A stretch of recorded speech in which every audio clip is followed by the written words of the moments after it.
Okay, this is Jay with Icon Systems. We're about 1 minute out. I'll go ahead and go over some stuff that we're going to do, some house cleaning items. Again, I did send a PDF out to everyone this morning for anybody that did register. That same Getting Started guide that I sent is actually found under the Getting Started area, and it's right here under the Membership Setup Guide. If you registered late by chance, I might have missed you. You can sign into your own system and get that membership setup guide if you like, and you can print that out if need be. Today we're going to go over the membership side of the system, so we're pretty much going to be under the people menu for the most part, and I would kind of recommend reading through the membership setup guide once we get off, because obviously I can't go through everything, but I'm going to hit the high points, and then I'm going to open it up for questions at the end. Now, we can do questions a couple different ways. You can type those questions in. I'll be monitoring those chat boxes or the question box, okay? If you're using a phone, I may be able to unmute you as well, okay? So you have basically two options there. You can either type in your questions, or I might be able to unmute you if it's kind of a longer question. And the other thing with questions, I don't ever know what we're going to get as far as questions. There are some questions that might be specific to your church, which I'll probably just tell you to give us a call, and I'll have to handle it offline, so to speak. Most of the time questions are pretty general enough. We'll be able to get most of them, but just let you know that could be a possibility, and feel free to give us a call at tech support. Okay, tech support is 218-236-1899. Okay, we're going to get started. Like I said, the membership setup guide, along with many of the other setup guides, are actually under this Getting Started menu. So I want to just go over a few areas where you can get help on the system. So the Getting Started area is the first place. Also, the help menu right here will give you the ability to actually open up the support forum, which you can actually see right within the system. You can search for information by using the search box. You can also ask a question or make a suggestion, and we'll respond back to those, just to give you an idea what they might look like. You can see some of the more recent ones that came up. You can basically see the question here, and then we will put the answer down here, okay? And then it'll also show you your most recent ones based on your user ID. You can look at those. You can look at your own church post as well. You can also look at the posts that have any videos attached to it, in case you're kind of a visual learner. There's a lot of posts that have videos attached to them, okay? So those are just some areas where you can get help. Also, in addition to each screen also has its own help button. You can click on that, and it brings you into the same support form, but it actually brings you right to the post that has to do with that screen. Okay, so it's very important to know where those help functions are in case you need information right away. Now, I do have the Getting Started guide up in front of me, and I'm going to show you some areas of this Getting Started guide. You'll see on page 5 here, this actually goes over two processes, whether you're doing a data import or down here with no data import. And then there's a bunch of hot links that actually takes you to the various areas of the system to set up those. So without a data import, you can notice that there's quite a bit more that you got to set up, because obviously there's no data being imported. So there's some links here, and believe it or not, this one page, if you do all those links, you would probably have about 90 to 95% of the system set up, okay? When we wrote this little quick Getting Started guide, we wanted to build in a very simple process for you to be able to go down and say, okay, I'm not doing a data import, I need to explore each one of these blue links, okay? And then with the data import, there's blue links down here as well that of data that obviously does not come in that you'd want to explore as well. Some of these may be in your areas of expertise, some of it may not. In other words, your treasurer may be the ones that do it, or your financial secretary or so forth. But it's in the membership guide because really you got to kind of start at the membership level to be able to get the contributions and the pledges in. membership has to be put in first. The accounting and payroll can kind of be done any other time, but as far as the membership side, that should really get put into the system right away or as soon as possible. Okay, so just wanted to mention that first page. Now we're going to go over a few things on the system that you absolutely have to understand if you're going to use it successfully. One of them is you need to understand the difference between a household and a member. And I don't mean a member of a church. I mean just an individual. Okay? There's a huge difference between what a household represents on the system and what a member or / individual is on the system. Okay? A household, if you can think about it, is just kind of a container of people. Okay? It's a physical location where there's some address associated with. It could be one person that lives there, or it could be 10. Okay, but it's one address. Okay, I think of the example of maybe a household with mom, dad, and 3 kids. There's 5 individuals or 5 members, so to speak, but it's only one household. Okay, and that has ramifications throughout the entire system. Okay, for example, if I wanted to send out a newsletter via snail mail, do I want to send it to the individuals, or am I only going to send it to the physical address? Okay, I'm only going to send it probably once to the physical address. I don't want to mail out the same newsletter 5 times to the same address. It's just going to have one line different at the address label, which is the individual's names. Typically, a newsletter being mailed out is only going to go to the household once. On the flip side of that, I may have some small groups set up where the kids, I have those three same kids, and one kid attends the grade 1 to 2 Bible school. Another kid attends grade 3 and 4. Another kid attends the 6 to 7, or something like that. You can see that now I have individuals attending different groups. The household is not attending the group, but the individual is. Okay. It's very important to understand this concept, and we go into it in great detail in this first section, section 2 of this Getting Started guide. And I recommend, I'm not obviously going to read it to you guys, that would be a waste of time, but I would highly recommend reading through this, because we did rewrite this Getting Started guide at the end of last year. So even if you've been on the system for 10 years, you probably are going to learn something from this if you haven't read it since last year. Okay. Now, I kind of went through those scenarios with the newsletter already, so I'll kind of I'll kind of skip that part of it. Okay. Now, the next section under the same main topic of section 2 is why is there household and member groups? You'll notice if you've been on the system at for any length of time, let me move that out of the way, that under people, okay, we have group households and we have group members. Okay, 2 different screens, and they actually will display different things.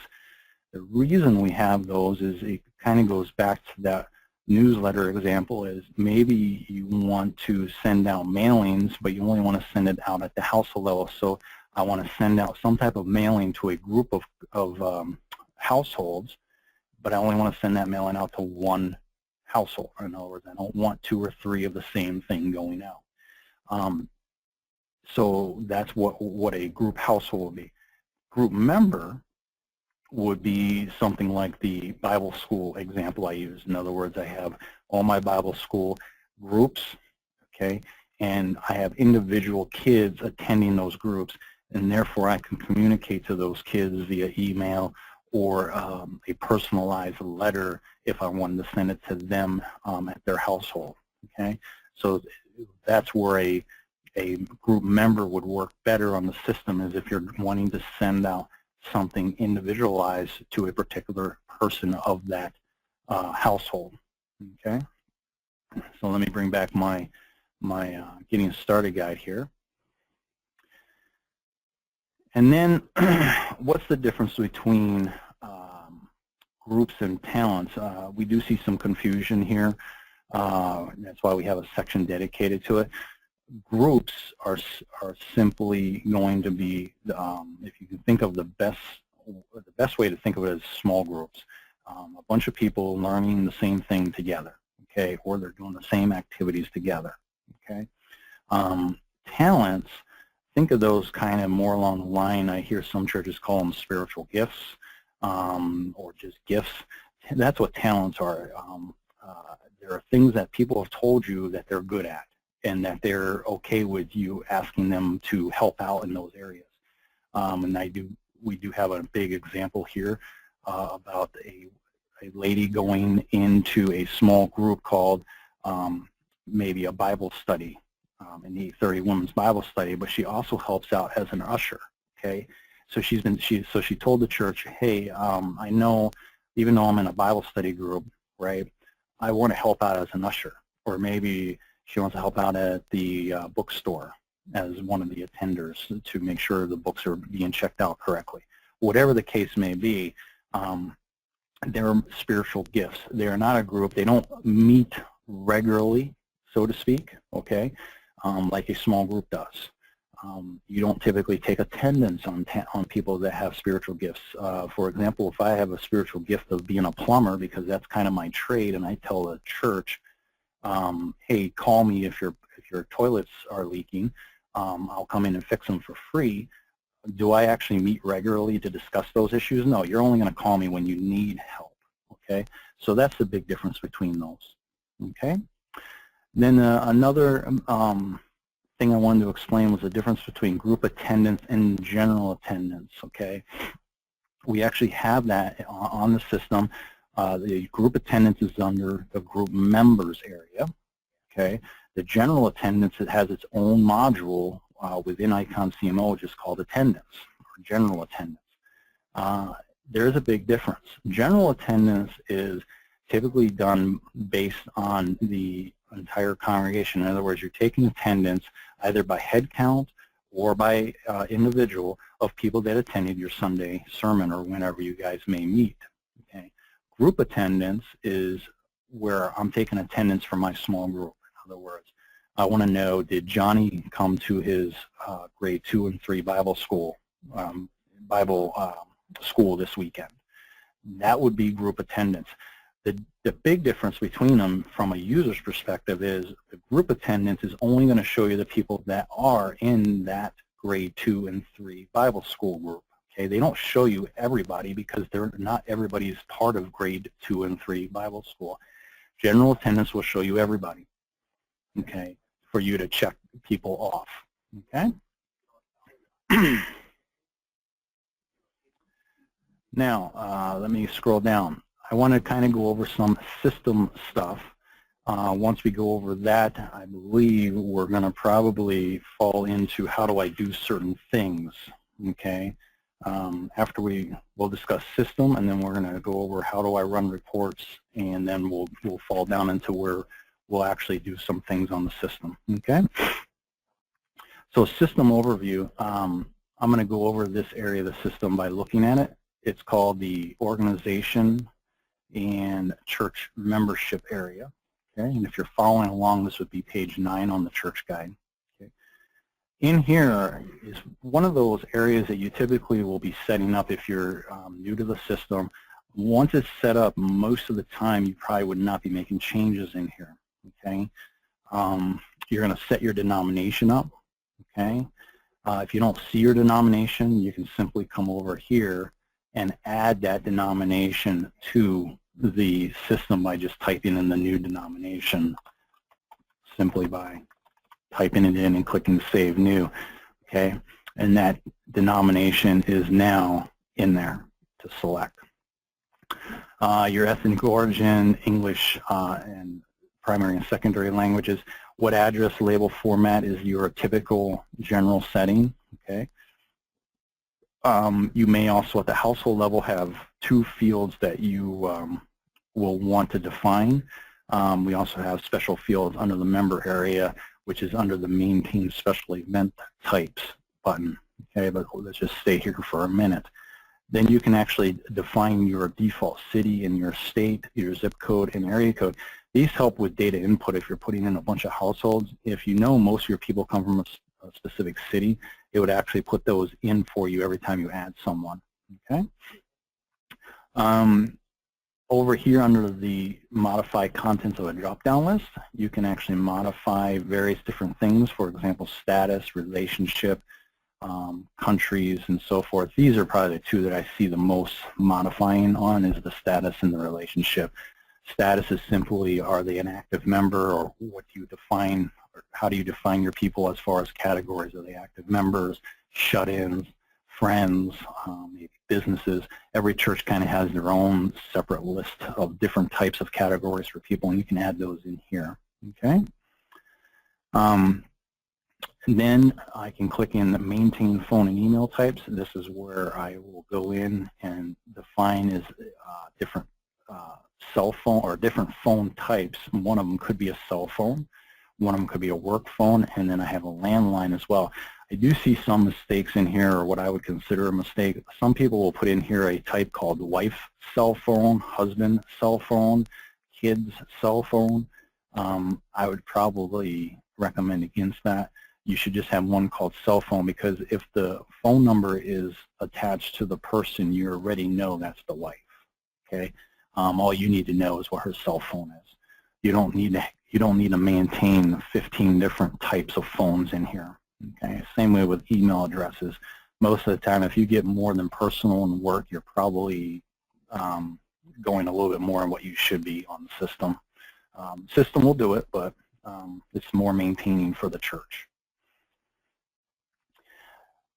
Maintain special event types right here. This is where I can actually put in various different event types of, like, for example, maybe I want to know when they joined. Okay, so I have a joined date here, and I open up 6 more fields, or I can open 6 more fields. Maybe I want to know the church they came from. You know, so I'll just put a field called where from. And you'll see that when I bring that up on a member screen. Okay, so we'll save that, and we'll just close that for now.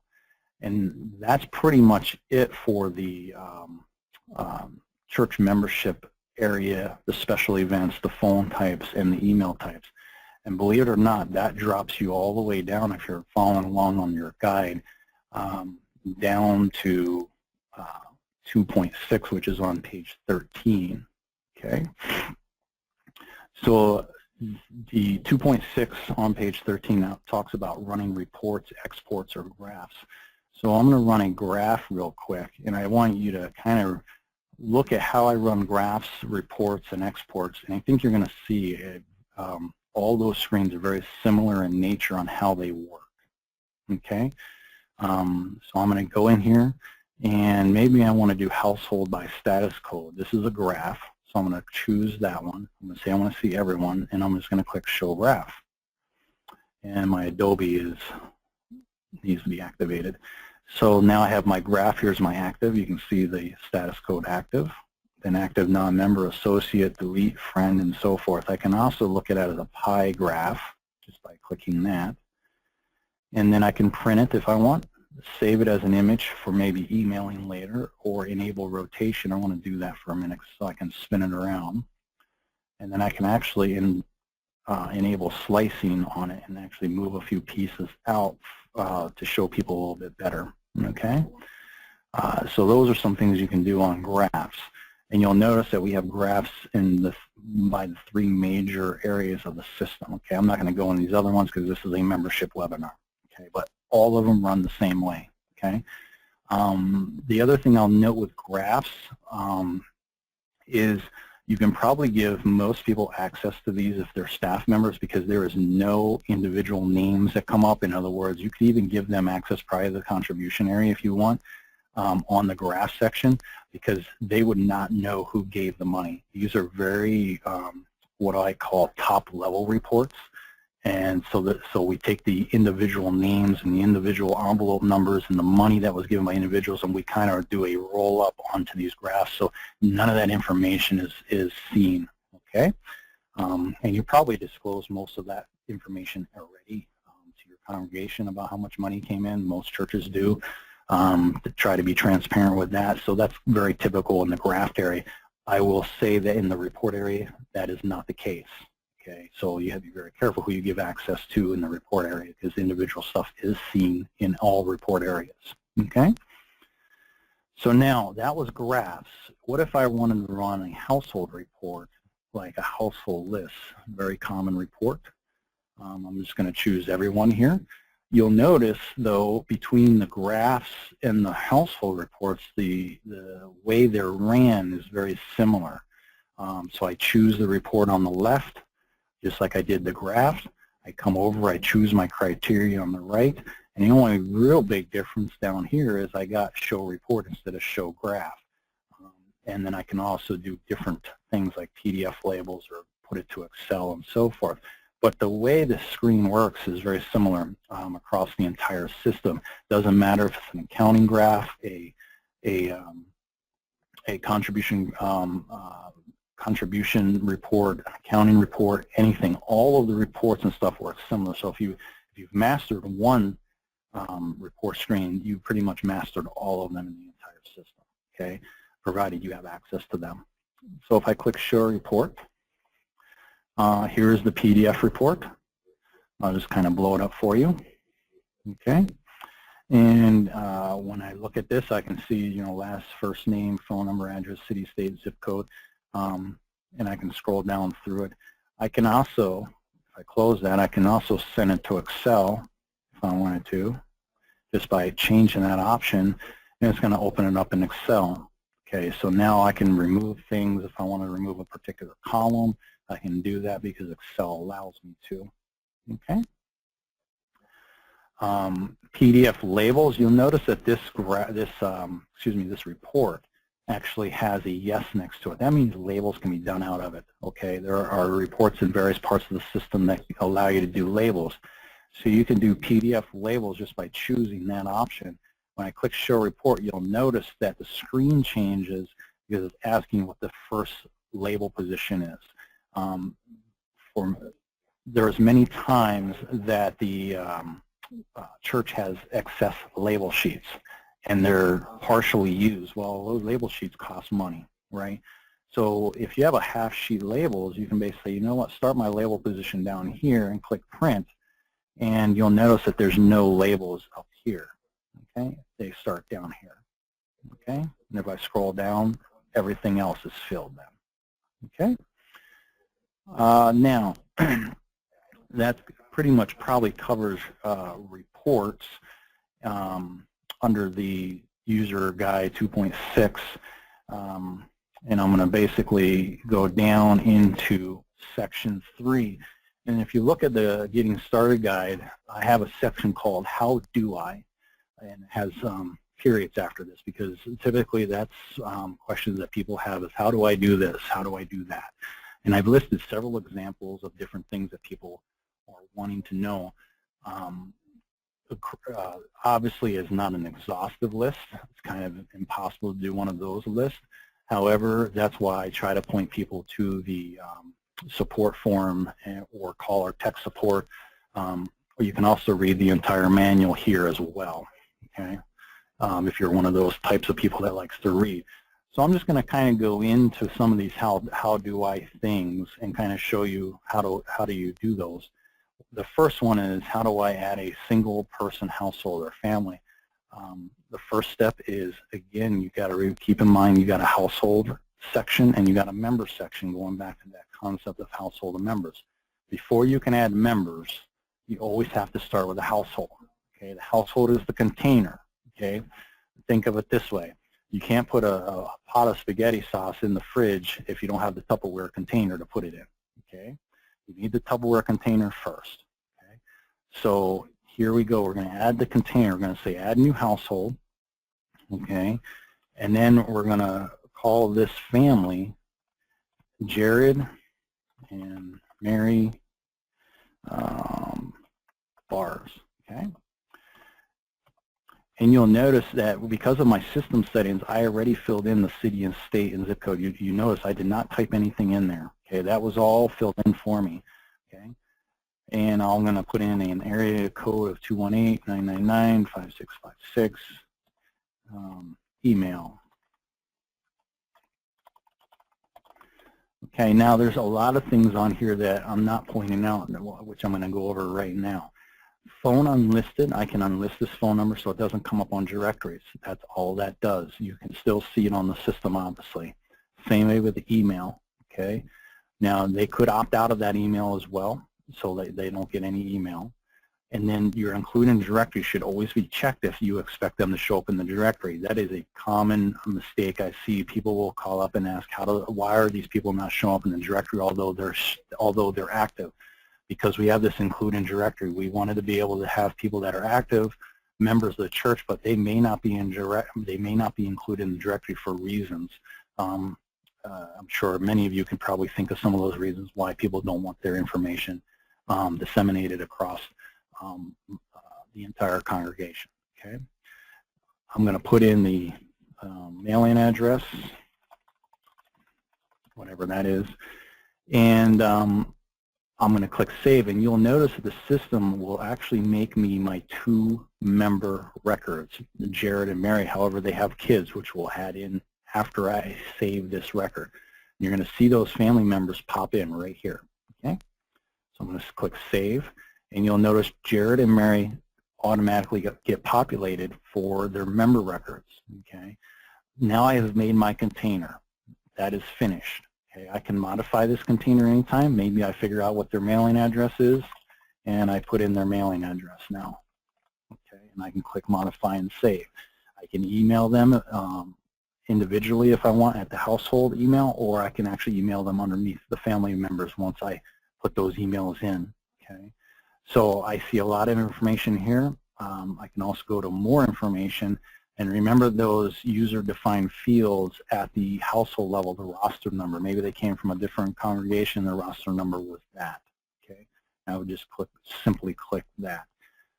Okay, now that the container is made, I got to put everybody in it. Okay, Jared and Mary are already there, so I'm going to click on Jared, and I'm going to come in here and look at him and just make sure he's right. Well, because we added him in to the system programmatically using his name, we obviously do not know his relationship or his gender, right? We can't program for that. So you guys will have to modify that. Well, that's pretty easy. He's the husband, right? Or father, whatever you want to make it. It automatically changes the gender. I can click Modify, Save. I want to do the same for Mary. She's the wife. Her gender is there. Now, I've now got Jared and Mary probably correct as far as their information, aside from having to add in some additional phone numbers or emails and so forth. But as far as their relationship, their gender, and so forth, that's all there. I will take a minute here to talk about this one. Try not to get hung up on what we called it here, head of household. That's not what a lot of churches believe it is. Really what this does is ensure that your directories are printed correctly. What we're doing here is we're basically saying anybody that's in charge of this household, put a check mark here. Well, both Jared and Mary, if they're a married couple, are in charge of that household, okay, or any other people that are in charge of the household, okay? They both should have check marks. That way the directory does not list them as a member underneath the household, okay? The listing in most of the directories on the system always have a listing for the members that are not the, shall I say, the parents or the people in charge, okay? There's always this listing. Well, you don't want the wife listed in that listing with the children. You're basically saying that she's a child. She's not a child, she's a parent, okay? So you always want to make sure that she's listed as a head of household as well as the father, okay? Always make sure those are there. Now, if they are, or should I say, if you have to go back and make those changes, make sure when you check mark them, you click Modify and Save, okay? Or your changes are not going to be saved, which is a bad thing, okay? Now, I will go into the how do I add in another member, okay? So I want to add in, say, Jimmy, which is one of their sons, okay? And he's a son, whoops, and he'll be male, but notice I do not check mark that. I click Save Member, now Jimmy's in there. Okay, pretty simple, and I would continue to do that. Once I click Modify Save Member, I would just click Clear Add New Member, and it will put me right back up there where I can add in the next one. Okay. So now what I can do is I can add in some special events. You'll notice I'm on Jimmy. That's the son. Maybe he was born, you know, just 10 years ago. I click Save, and now his age shows up. Okay. I can click on Mary, and I can do her birth. I don't know, 02/25. I got to think how old she'd have to be. She'd have to be like maybe 1980. Let's see if that's old enough. Yeah, that's good. Okay. And I would do the same for obviously the husband and so forth. Now I can continue on. Now there's a lot of information under this area where I called select an item. I have special events, which is where the birth and other things are put in, like join dates. Remember that join that I looked at earlier? And here's my where from question. I would put the church name where they came from and what their member number was. So these are the special event box. Okay, so this big blue box kind of redraws itself depending on what I choose up here. Alternate address. I can put in an address at the member level. I have one at the household level if I need it, but at the member level, and what is a good example of that? Well, here's one. Maybe mom and dad doesn't move away 9 months out of the year, but they have a college kid that does. Okay, so the college kid goes to 3 states away to go to college, so the church may want to maintain that information. Maybe they want to send information to that alternate address, so they could put that information right in here, put in the start and end date of when they'll be there, and then that way any mailing to that member, provided they're choosing the alternate address, will go there. Okay. Phone numbers. I can choose a phone number for Mary, like a cell, and put in a phone number. And I think that's right there. And then also select a carrier if I do want to text them. Okay, and click Save. So that's the phone number. Keep in mind, I'm staying all in one place to do all this data entry. I can put in a personal email and click Save Email. I can then put in work information if I want to, and the different occupations that that person may fall under based on where they work. Secondary household. This person, let's look at Jimmy.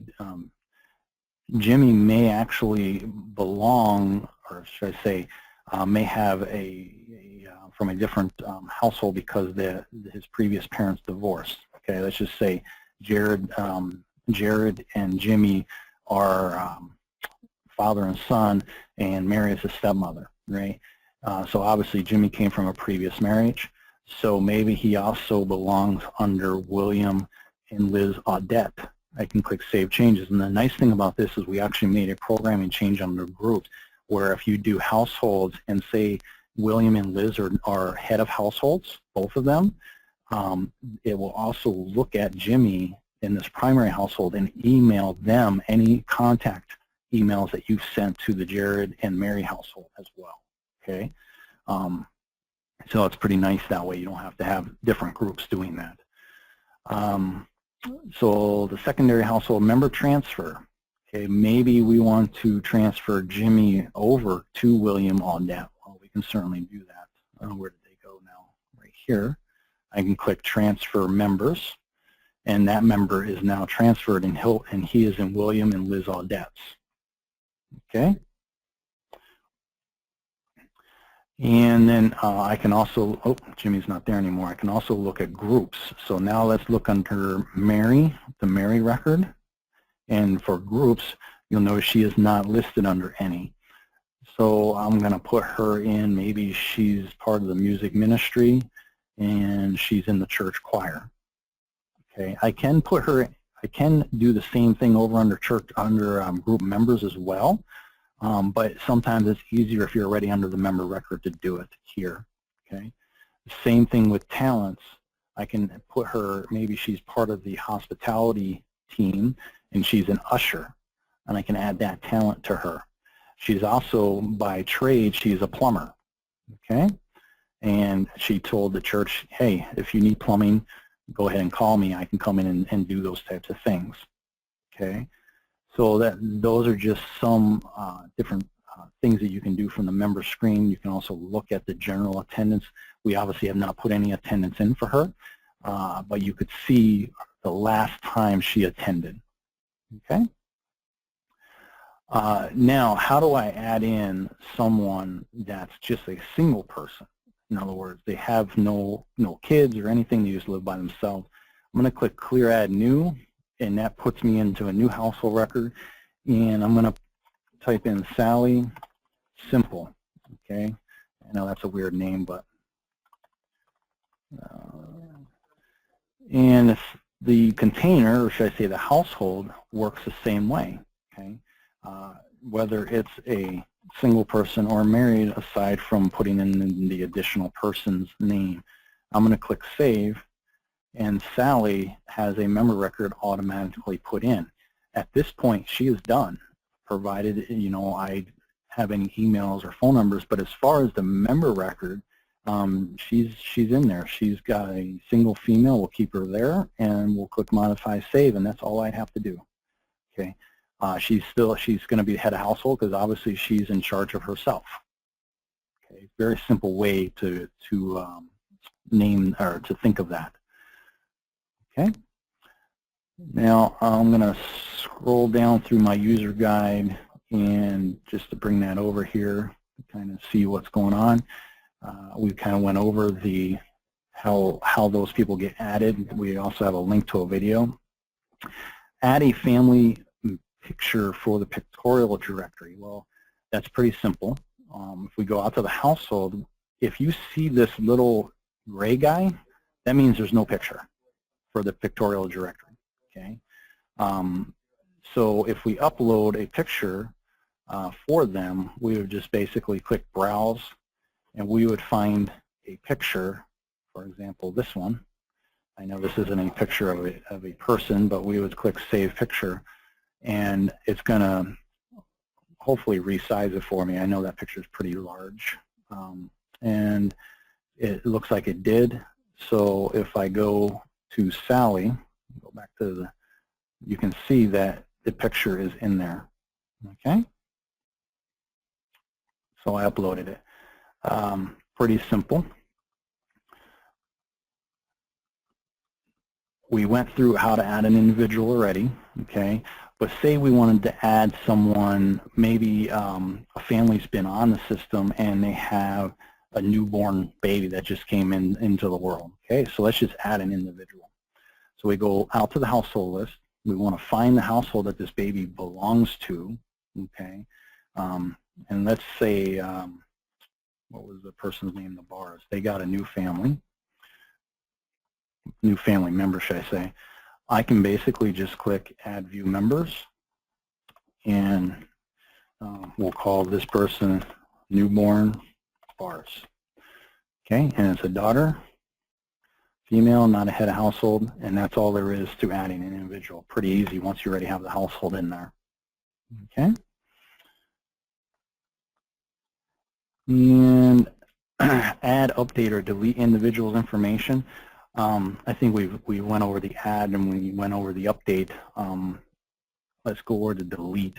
Let's say the father has passed away, for example, unfortunately. Okay, so we may want to actually put a deceased date in there. Okay, maybe it just happened. Reason, passed away, and we would click Save. Now, I will let you know there are certain congregation denominations that have some additional reporting requirements that we have on the system. For example, ELCAs would have to put a remove by as well for the same date and put a reason in here for that to account on your reports. I'm just mentioning that if you need further instruction on that, please give us a call.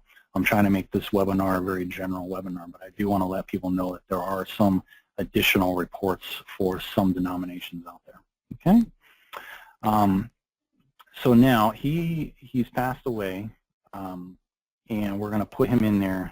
Probably good to have his birthday in there too. Back in 1979, just so we know how old he is.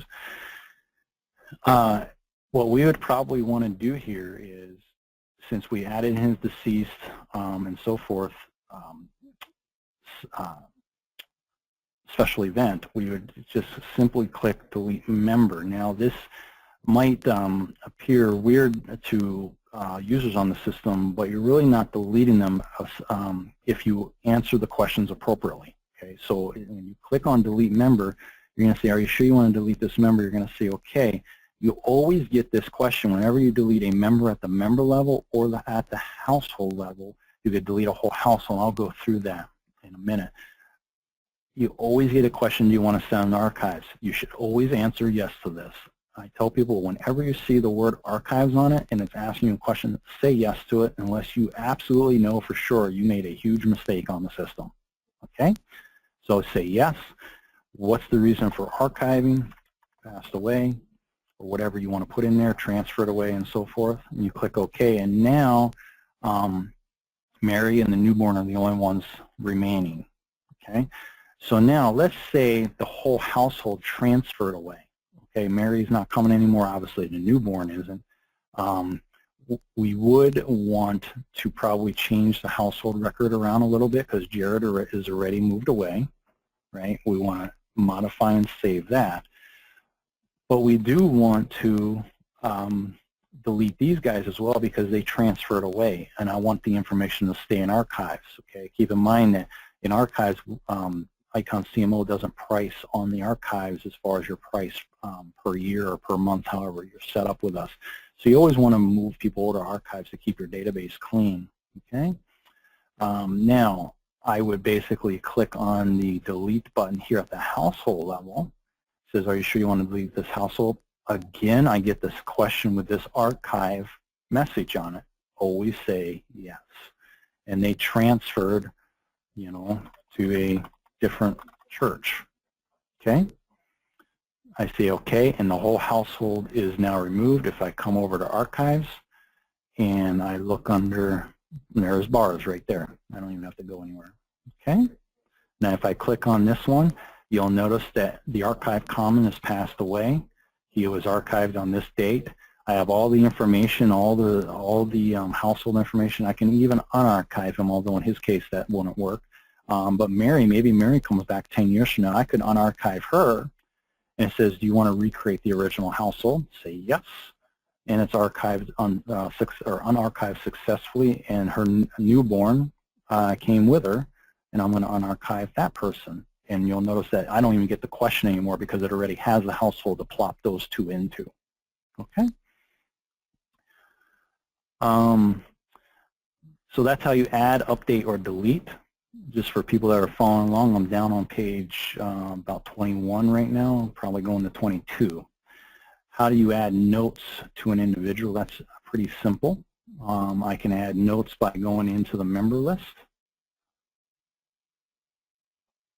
And when I go into members, I can find the member. I can add view notes. Now there's a thing about add view notes button.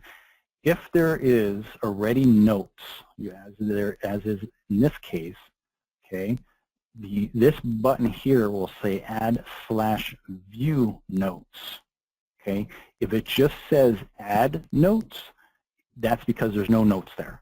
People wanted to wait and understand if there was notes there before they even went there, and that's what we did. In other words, the button changes the terminology in it. So again, if it's add/view notes, if you see that word view, there's already notes there that you can go look at. If it just says add, there's no notes. Okay? So it's very important. Now you can do notes at the member level, which is what this one is. Okay, and I would just add to this if I want to. Add some notes here.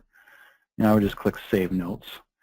Now if I go to the household, I can also do notes there, and you'll notice that the Add View Notes is there as well. Okay, and so that's why it says Add/View. So let's try to find a household just to show you the difference that doesn't have any notes on them. I would assume that this person probably doesn't. You'll notice here it just says Add Notes because there's nothing there. If I click Add Notes and add some in there, I can click there.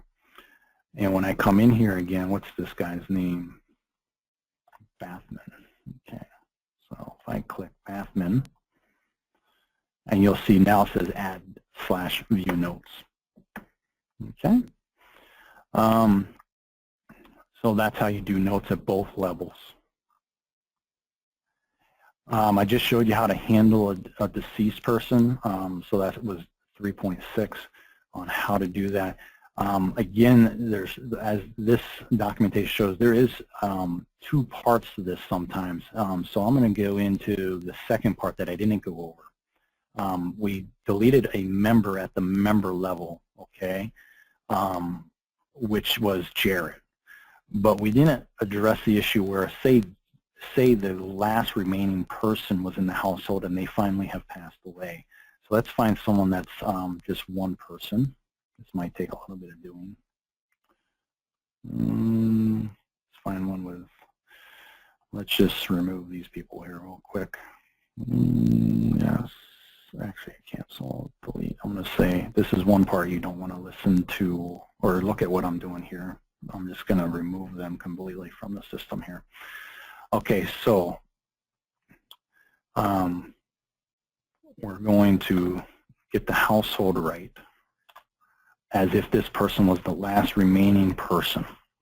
Okay? If that's the case, I would not delete at the member level because it's the last remaining person. I would actually delete at the household level because I want to remove the household as well.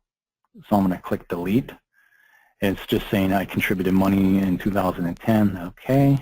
Do you want to archive the households? Always say yes to that and just say passed away. Oh, okay. It's telling me I have some posted batches out here or unposted batches. So we will just delete batch, delete batch.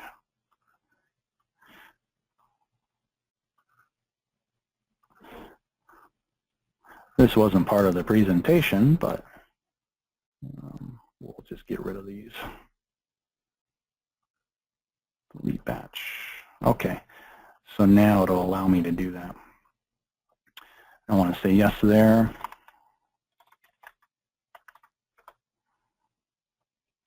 And now that person will be in the archived area of the system. I go to archives and right there is Erica and the data archived there and why. You'll notice she's the only one in this household. Okay. Keep in mind I can still modify things in the archives as well if I need to. Okay. Now how do I add member groups? And I'm going to kind of handle member groups, talents, and general attendance all in one shot because they're very similar. Okay. However, their functions are vastly different. So if I wanted to add a new group member or a new member group, should I say, for example, Sunday school, and let's say I wanted I don't have a grade 8 out here. So I would just click add new group. Grade 8, and once I've added grade 8, it'll show up, okay, and I can display members and maybe 8th grade or the, I don't know how old you are typically when you're in grade 8, but let's just say 12 to 14-year-olds. I can display members, and that kind of narrows my list down by doing it that way, and I can add in whoever I want into that group just by clicking the no to a yes. Again, I can still add members in under the member screen that I showed earlier, but here's another way I can do it. If I need to look at a member, I can also click on their name and it'll take me right to the member, so I don't got to come back to the member list. Okay. Talents are added the same way in that you will create the talent, very similar, but you would add them in by clicking the no to a yes. So if we go over to talents and click, say, what's one for music? I'm trying to think here. Let's say flute player. So if we type in flute players, now I have my, oh, I added a category. Okay. That was wrong. Let me delete that. I wanted to add it under the music. Okay, so I'm going to add a new talent called flute. And under music now I should have flute, and I can click display members, and I can now add these couple of people to those flute players. Again, don't confuse talents with groups. Okay. And general attendance, very similar. So if I do Sunday worship, it's based on date though. I'm going to click on the date, and I can click display members, and I can add these people to that date for attending the service. I can also do an event summary instead, and I can just do a household count, or accounts per se, a head count. 250 came in the morning service and 140 came in that service, and I click OK on that and close. So I can do attendance two different ways depending on how your organization does it. Okay. Now let's go back to group members, because I want to cover a little bit about communication with people. In that I can go into Sunday school, and for example, let's just do age 4. Okay. And display members, and let's just add those 4 people in.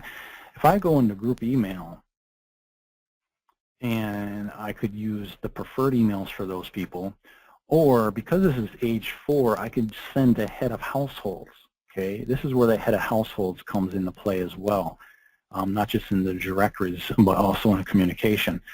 I can say, you know what, I want to send it to the heads of households, because more than likely people that are 4 years old probably don't have an email yet. Okay, I can now send it to just the parents, and then I put a subject in there. I can also attach something, and would keep this at send email for that option, and then just click this button down here to send that email. Okay, to see who's going to get the email, I can print the group members with email and click show report, and that tells me who is going to get the email. Okay, and it shows you what their opt-in preferences are. Okay, it's not going to send to this one.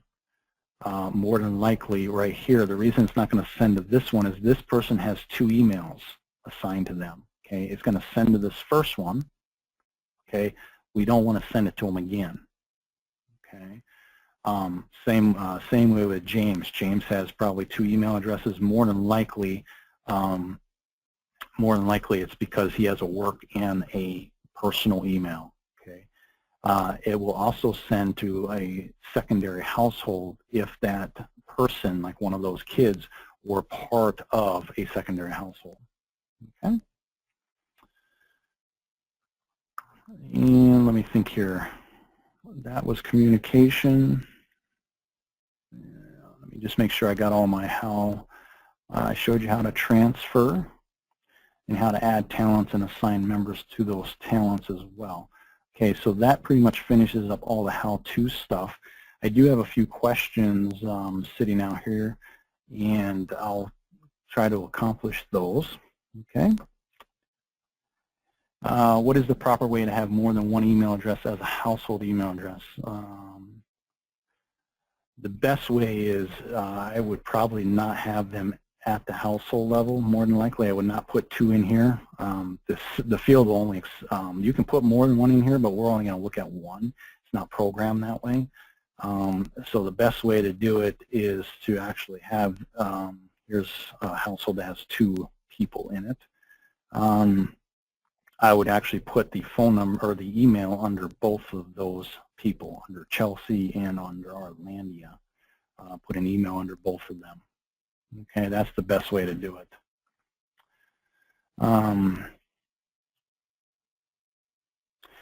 Will Jimmy, this is going back to when I was talking with Jimmy, being in a secondary household, will it affect directories?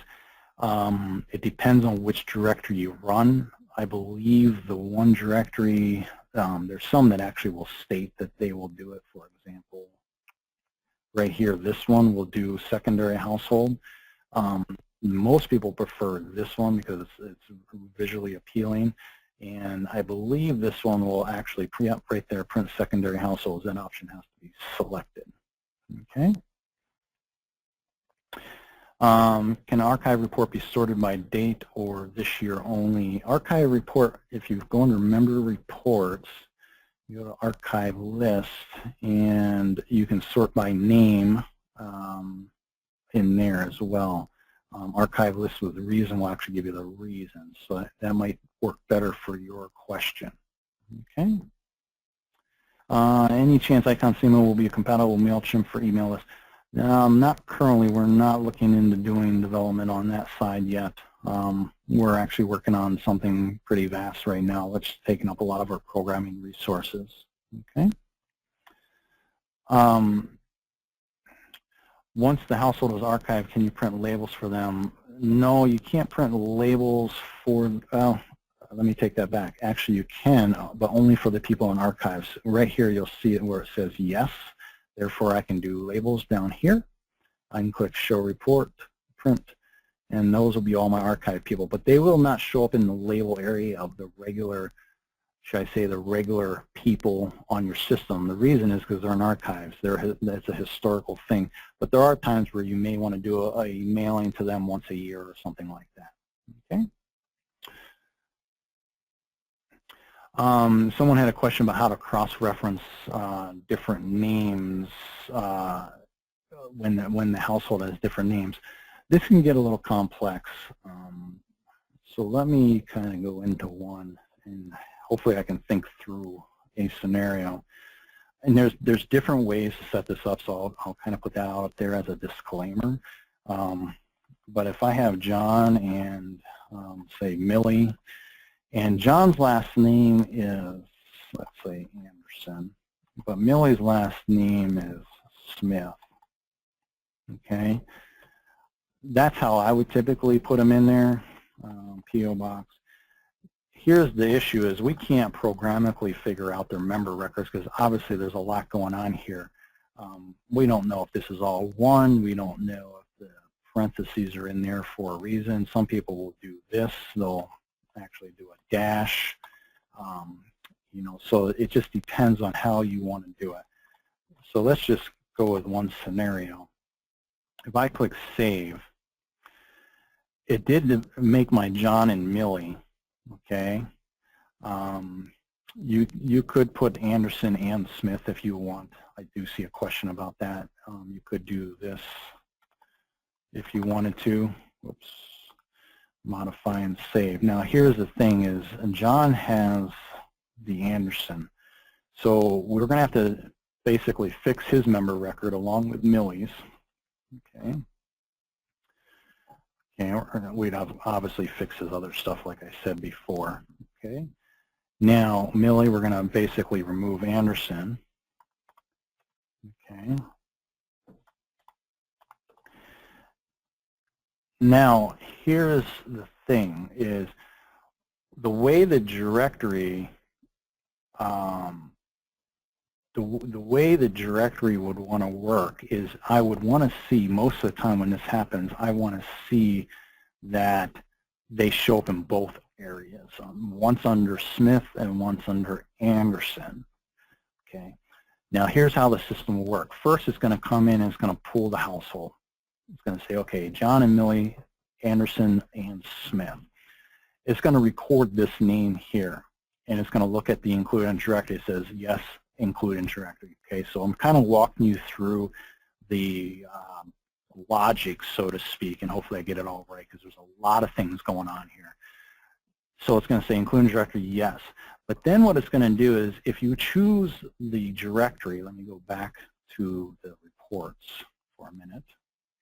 I go back to reports and I choose this one. This is the only one that'll do what I'm talking about. The other ones do not facilitate listing different or the same household on two places because of their last name. So what's going to happen is if I choose this option where it says use dual listings for different last name, I then can basically look at it and say, okay, the computer knows that the household is listed here. However, the member names are different. If I look at John and Millie, whoops, why didn't John, I didn't take the Smith off of him. Hold on a minute.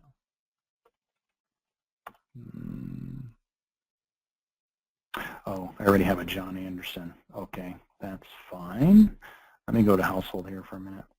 I'm just going to put Anderson 1 because I must have a John Anderson out here. Okay, now I can go to John. That's why I didn't take it the first time. That's what happens when I do all the webinars and I use the same people's names a lot. Okay, so now what the directory is going to do is it's going to look at this Anderson 1 and Smith, and it's going to say, oh, that is different than this person's name, even though that person's a head of household, and it's also different than this name as well, their head of household. So now I got to list them in 2 different areas. So the system then says, okay, I'm going to have to set up them not only under the Anderson area, but also under the Smith area. So if I go to my reports, and I go to contact info, and I use dual listing, I'm going to choose everyone, just so I get everybody in here, and show report. Where's Anderson now? Okay, Anderson, that'd probably be better for me to just look for it. There's my Anderson 1, Smith, John, and Millie.